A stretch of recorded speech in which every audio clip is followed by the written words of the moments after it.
Cost ಶೀಟ್ದು format ನೋಡೋಣಂತ. 5 ಮಾರ್ಕ್ಸಿಗೆ ಒಂದು format, 10 ಮಾರ್ಕ್ಸಿಗೂ same ಇರುತ್ತೆ, ಸ್ವಲ್ಪ ಜಾಸ್ತಿ ಐಟಮ್ಸ್ ಕೊಟ್ಟು ಬಿಡಿಸಿ ಅಂತ ಹೇಳ್ತಾರೆ.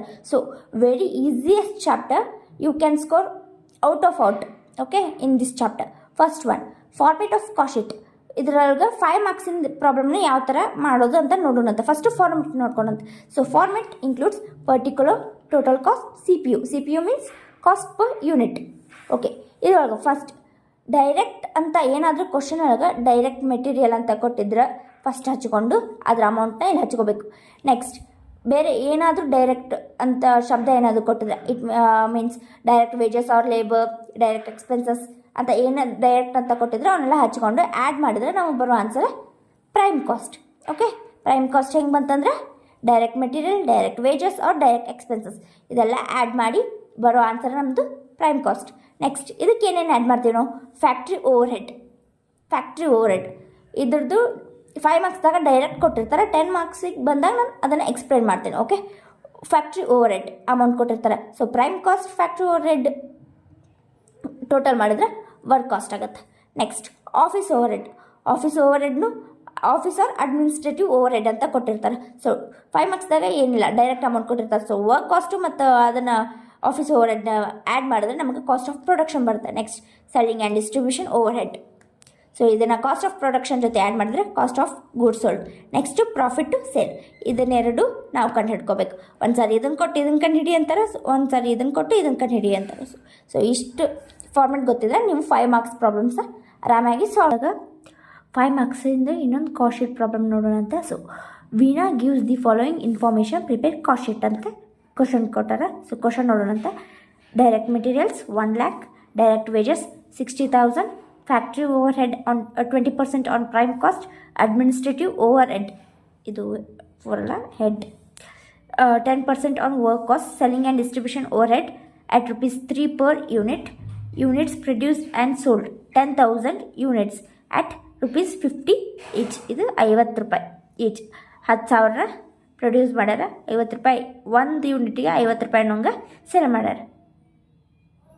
ಸೊ ಇವಾಗ ಪ್ರಾಬ್ಲಮ್ ಬಿಡ್ಸೋಣಂತ. So as usual format cost sheet, particular, total cost, CPU ಅಂತ.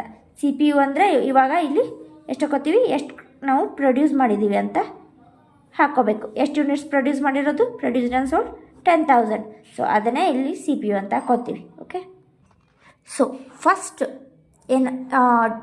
ಏನು ಹಚ್ಕೋತೀವಿ ಅಂದರೆ ಡೈರೆಕ್ಟ್ ಅಂತ ಏನೇನು ಶಬ್ದ ಕೊಟ್ಟಿರ್ತಾರಲ್ಲ ಅವನ್ನ ಫಸ್ಟ್ ಹಚ್ಕೊಂಡು ಆ್ಯಡ್ ಮಾಡಬೇಕು. ಆ್ಯಡ್ ಮಾಡಿದ್ರೆ ನಮ್ಗೆ ಪ್ರೈಮ್ ಕಾಸ್ಟ್ ಸಿಗುತ್ತೆ. ಸೊ ಕ್ವಶನ್ದಾಗ ಡೈರೆಕ್ಟ್ ಮೆಟೀರಿಯಲ್ಸ್ ಕೊಟ್ಟಾರೆ, ಡೈರೆಕ್ಟ್ ವೇಜಸ್ ಕೊಟ್ಟಾರೆ. ಸೊ ಅವ್ನು ಫಸ್ಟ್ ಹಚ್ಕೊಳ್ತೀವಿ. Okay, first direct materials.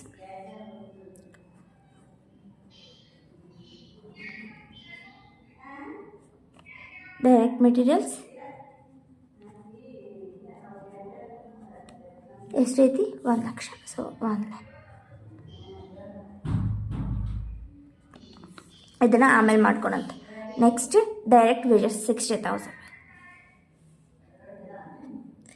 So ಈ ಟೈಮ್ ಸ್ವಲ್ಪ ಲ್ಯಾಪ್ಟಾಪ್ ಊರಲ್ಲಿ ಬಿಟ್ಟು ಬಂದಿದ್ದೀನಿ, ಸೊ ಅದಕ್ಕೆ ಫೋನಲ್ಲಿ ಮಾಡ್ತಾಯಿದ್ದೀನಿ. ನಿಮ್ಗೆ ಇನ್ನೂ ಕ್ಲಿಯರಾಗಿ ವೀಡಿಯೋಸ್ ಬೇಕಂದರೆ ನಾನು ಲಾಸ್ಟ್ ಟೈಮ್ ವೀಡಿಯೋಸ್ನ ಅಪ್ಲೋಡ್ ಮಾಡಿದ್ದೀನಿ. ಸೊ ಅಲ್ಲಿ ಹೋಗಿ ನೋಡ್ಕೋಬೋದು. ಅಂದರೆ ನಿಮ್ಗೆ ಫುಲ್ಲು ಕ್ಲಾರಿಟಿ ವಿಡಿಯೋ ಅದಾವೆ ವಿತ್ ಕ್ಲೀನ್ ಎಕ್ಸ್ಪ್ಲನೇಷನ್ ವಿಡಿಯೋ ನಿಮ್ಗೆ ಸಿಗ್ತಾವೆ. ಸೊ ಎರಡು ಆ್ಯಡ್ ಮಾಡಿದ್ರೆ 160 ಮೀನ್ಸ್ 1,60,000 ಬಂದ ಆನ್ಸರ್ ನಮ್ಮದು ಪ್ರೈಮ್ ಕಾಸ್ಟ್. ಓಕೆ ಆಯಿತಾ? ಇವಾಗ ನೆಕ್ಸ್ಟ್ ಆ್ಯಡ್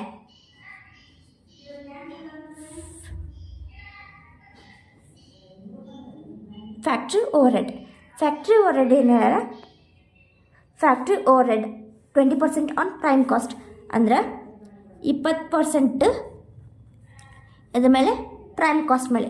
ಸೊ 1,60,000 ಇಂಟು 20% ಮಾಡಿಕೊಂಡ್ರೆ ನಮ್ಗೆ ಆನ್ಸರ್ 24,000 ಬರುತ್ತೆ. ಸೊ ಎರಡು ಆ್ಯಡ್ ಮಾಡಿದ್ರೆ 1,84,000 ಬರುತ್ತೆ. ಬಂದ ಆನ್ಸರ್ ನಮ್ಮದು ವರ್ಕ್ ಕಾಸ್ಟ್. ಆಮೇಲೆ add next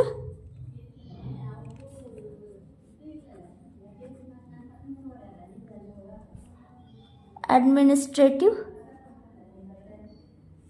overhead. Okay, administrative overhead ಕ್ವಶನಿಗೆ ಏನು ಹೇಳ್ಯಾರ, 10% ಆನ್ ವರ್ಕ್ ಕಾಸ್ಟ್ ಅಂತ ಹೇಳ್ಯಾರ. ಸೊ ಓಕೆ, ನೆಕ್ಸ್ಟು ಇದು ಕಾಸ್ಟ್ ಆಫ್ ಪ್ರೊಡಕ್ಷನ್. ಇದನ್ನೆರಡು ಆ್ಯಡ್ ಮಾಡಿದ್ರೆ ನಮ್ಗೆ ಕಾಸ್ಟ್ ಆಫ್ ಪ್ರೊಡಕ್ಷನ್ ಬಂತು. ನೆಕ್ಸ್ಟ್ ಏನು ಮಾಡ್ತೀವಿ, ಸೆಲ್ಲಿಂಗ್ ಆ್ಯಂಡ್ ಡಿಸ್ಟ್ರಿಬ್ಯೂಷನ್ ಓವರ್ಹೆಡ್ ಅಂತ ಹಚ್ಕೊಂಡು, so selling and distribution overhead ಏನು ಹೇಳ್ಯಾರ, ₹3 per ಯೂನಿಟ್ ಅಂತ ಹೇಳ್ಯಾರ. ಅಂದ್ರೆ ಅವರು ಕ್ವಶನ್ದಾಗ ಯೂನಿಟ್ಸ್ ಕೊಟ್ಟಾರ ಎಷ್ಟು ಪ್ರೊಡ್ಯೂಸ್ ಮಾಡ್ಯಾರಂತ. ಸೊ ಆ ಯೂನಿಟ್ಸಿಗೆ ಎಷ್ಟು ರೂಪಾಯಿ ಅನ್ನೋಂಗೆ ಇದನ್ನು ಸೆಲ್ಲಿಂಗ್ ಪ್ರೈಸ್ ಇಟ್ಟಾರಂತ ನೋಡೋಣ. ಸೊ 10,000 ಇಂಟು 1 ಯೂನಿಟಿಗೆ ₹3 ಅನ್ನೋಂಗೆ ಇದನ್ನು ಮಾಡ್ಯಾರ. ಸೊ ಎಷ್ಟು, 30,000 ಬಂತು. ಇವಾಗ ಕಾಸ್ಟ್ ಆಫ್ ಪ್ರೊಡಕ್ಷನ್ ಮತ್ತು ಸೆಲ್ಲಿಂಗ್ ಆ್ಯಂಡ್ ಡಿಸ್ಟ್ರಿಬ್ಯೂಷನ್ 30,000ನ ಎರಡು ಆ್ಯಡ್ ಮಾಡಿದ್ರೆ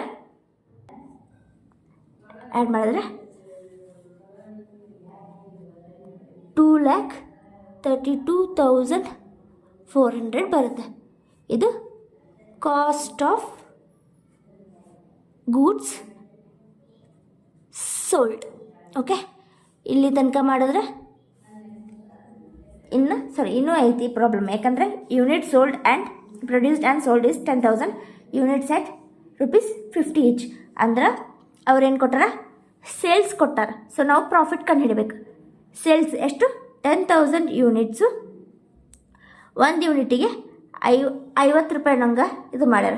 ಸೊ ಅಂದ್ರೆ 10,000 ಇಂಟು 50 ಅಂದರೆ 5 lakh. ಈ 5 lakhದಾಗ ಈ 2 lakh ಈ 5 lakhದಾಗ 5 lakhದಾಗ 2,32,400ನ ಮೈನಸ್ ಮಾಡಿದ್ರೆ 2,67,600 ಮಾಡಿದ್ರೆ ಇದು ನಮ್ಮದು ಪ್ರಾಫಿಟ್. ಓಕೆ, ಸೊ ಇಷ್ಟು ಮಾಡಿದರೆ ಪ್ರಾಬ್ಲಮ್ ಮುಗೀತು. ಬಟ್ ಇಲ್ಲೇನು ಇನ್ನೊಂದು ಕಾಲಮ್ ಹಾಕೊಂಡಿನಲ್ಲ, ಇದನ್ನು ಹೆಂಗೆ ಕಂಡು ಹಿಡಿಯೋದಂದರೆ CPU ಅಂದರೆ ಎಷ್ಟು ಯೂನಿಟ್ಸ್ ಪ್ರೊಡ್ಯೂಸ್ ಮಾಡಿದ್ದು, 10,000. ಓಕೆ, ಇದನ್ನು ಇವಾಗ 1 lakh ಡಿವೈಡ್ ಬೈ 10,000 ಮಾಡಿದ್ರೆ ನಮ್ಗೆ 10 ಯೂನಿಟ್ಸ್ ಬರುತ್ತೆ. ನೆಕ್ಸ್ಟ್ 60,000 ಡಿವೈಡ್ ಬೈ 10,000 ಮಾಡಿದ್ರೆ 6. ಈ ಥರ ಡಿವೈಡ್ ಮಾಡ್ಕೊಂಡು ಹೋದರೆ ಇದು ನಮಗೆ ಆನ್ಸರ್ ಸಿಗತ್ತೆ. ಓಕೆ, ಇದೇ ಥರನ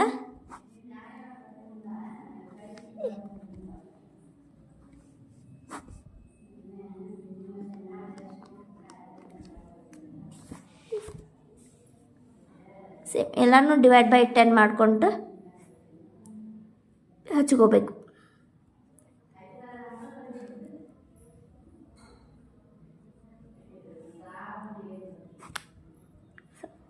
ಓಕೆ, ಇಷ್ಟು ಮಾಡಿದ್ರೆ 5 ಮಾರ್ಕ್ಸಿಂದು ಕಾಸ್ಟ್ ಶೀಟು ಸಿಂಪಲ್ ಪ್ರಾಬ್ಲಮ್ಮು